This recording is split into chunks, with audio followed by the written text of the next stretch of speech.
నేను వేసిన వజ్రాయుధానికి ఇతని ఎడమ దవడ సొట్టపడింది కాబట్టి, సొట్టబడిన హనువులు కలిగిన వాడు కాబట్టి ఈ పిల్లవాణ్ణి నేను వజ్రాయుధంతో కొట్టానన్న దానికి గుర్తుగా హనుమా అని పిలవబడతాడు. 2, నేనిచ్చే వరం ఏమిటంటే ఈ పిల్లవాణ్ణి నా వజ్రాయుధము ఇక చెనకలేదు.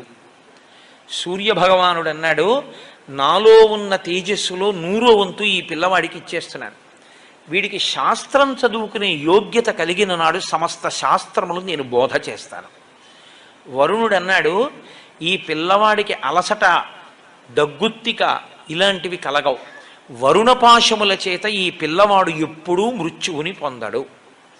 యమధర్మరాజు గారు అన్నారు, నా శక్తి 2 రకములుగా ఉంటుంది. 1 రోగము, 2 మృత్యువు. ఈ 2 లోకంలో ప్రవేశపెడతాను నేను. నా అనుగ్రహం చేత ఈ పిల్లవాడికి రోగముండదు, ఈ పిల్లవాడికి మృత్యు ఉండదు. కాబట్టి ఇతను మృత్యువునకు అతీతుడై